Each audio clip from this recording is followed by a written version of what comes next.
Nah, apa kejadian-kejadian di bulan Syawal pada zaman Nabi? Satu, perang Uhud. Perang Uhud ini Islam pada saat itu jumlahnya 1000. Kemudian kafir Quraisy jumlahnya berapa? 3000. Ya, 3000 melawan 1000. Nah, perjalanan menuju ke medan perang yang 1000 itu berkurang tinggal 700. Kenapa? Karena ada orang munafik di perjalanan balik haluan. Itu bahayanya itu orang munafik, Pak. Kalau orang nyata-nyata musuh sama kita, tidak apa-apa ditauke musuh itu. Tapi kalau orang munafik baik di depan tak, tapi dalam hatinya musuh. Nah, traktir ki minum kopi kalau sudah sholat subuh. Tapi dalam hatinya cilaka lalo. Ah, itu orang munafik itu. Ini ketika perang Uhud ada juga begitu. 1000 dulu sama-sama. Di perjalanan dia balik haluan. Dia tinggalkan Rasulullah dan para sahabat. Marah Hamzah. Lalu Abu Bakar berpidato. Yang pulang 300 ini Abu Bakar berdiri. Saudara-saudara sekalian, disinilah Allah memisahkan mana orang muslim, mana orang munafik. Akhirnya ketahuan yang munafik balik haluan. Ya, nah ibu bapak saudara-saudara sekalian, perang Uhud itu 3000 melawan 700. Tapi Nabi dapat ilmunya. Nabi berpesan kepada 80 sahabat. Kamu di atas gunung kau ini. Bukit, namanya Bukit Uhud. Jadi beda Bukit Uhud, beda Gunung Uhud. Nah, bapak-bapak yang pernah umroh dan haji, biasanya kan dibawa ke pergi ziarah tuh. Inilah Bukit Uhud. Nah, di situ kita biasa selfie. Hai guys, kita lagi di Uhud guys. Nah, itu biasa tuh. Nah, di situ Nabi berpesan kepada para sahabat, jangan kau tinggalkan bukit ini apapun yang terjadi.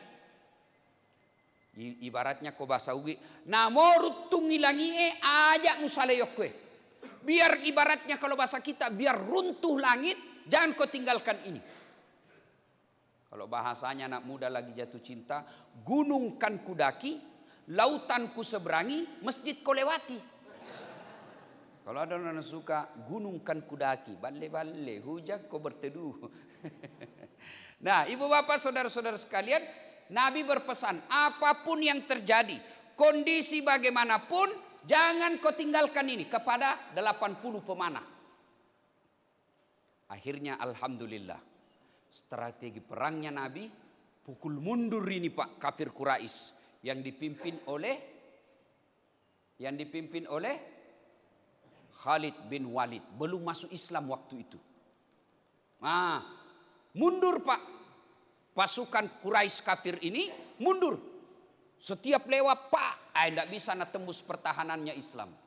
Akhirnya lari luntang-lantung lah ini kafir Quraisy. Berantakan pasukannya. Lari mereka kocar-kacir. Meninggalkan beberapa benda-benda perang. Kuda, onta, panah, busur, tameng, baju perang, pedang. Bergelimpangan di bawah area perang. Ditinggalkan oleh kafir-kafir Quraisy. Ini yang 80 dia lihat. Baik. Sirapai nih.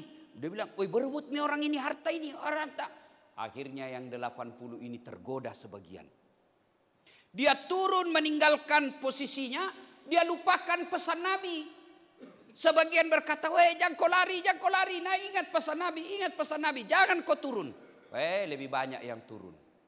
Begitu turunlah ini, pasukan panah dilihat kembali sama Khalid. Wih, turumi, goyangi pertahanannya. Dia tinggalkan lahannya, tempat posisi strategisnya. Ayo, serang balik. Putar pasukan kafir Quraisy. Putar. Kaget umat Islam. Dikepung ada dari depan, ada dari belakang, mereka baru mau ngambil panah, mereka baru mau ngambil busur, apalagi musuh sudah di depan, tidak sempat lagi. Kalah umat Islam. 80 sahabat wafat pada saat itu, termasuk pamannya Nabi, Hamzah, radhiyallahu anhu. Meninggal. Bahkan meninggalnya Hamzah radhiyallahu anhu itu dibelah dadanya oleh Hindun. Hindun ini istrinya Abu Sufyan yang dendam karena bapaknya meninggal ketika perang pertama, perang Badar. Saudaranya meninggal. Gara-gara itu dia dendam betul. Dia belah dadanya Hamzah, lalu diambil hatinya, dia gigit. Sambil apa itu kalau kita kira-kira menyanyi. Kalau kira-kira kalau bahasa tak nudup pami gapami. Itu bahasa kalau di Makassar tuh tapi bukan Arab begitu ya. Maksudnya dia begitu, gembira. Sahabat mau menolong, apa boleh buat, tidak bisa menolong. Nabi menyaksikan dari ketinggian Uhud. Nabi menangis melihat pamannya dianiaya dan diperlakukan tidak selayaknya. Hindun. Tapi Hindun kan kemudian dalam sejarah masuk Islam. Setelah Fatkum Makkah, setelah ditaklukkan Makkah, Hindun kan masuk Islam. Dan Hindun beberapa kali berperang bersama para sahabat. Itu dia masuk Islam akhirnya. Begitu juga Khalid bin Walid masuk Islam juga. Begitu juga Abu Sufyan masuk Islam juga. Nah, Bapak saudara-saudara sekalian. Nah, hikmah dari perang Uhud ini ternyata memang dari dulu dunia bisa menyesatkan kita. Ada orang hebat beribadah. Digoda oleh dunia. Apa godaan dunia? Jadi anggota DPR. Yang kau lihat di Pak Mulis. Tahu baik kita anggota DPR nih sekarang, tapi masih rajin sholat bersubuh, berjamaah subuh. Dan Bapak tahu saya bisa hadir di sini bukan karena saya diundang takmir masjid, bukan, tidak aku kenal kak ini pengurus masjid. Saya pengen undang Pak Mulis. Kenapa Pak datang ke Ustaz? Karena keluarga kak dari kampung, maka datang. Pak Mulis masih bisa ninjak kakiku. Sini kok.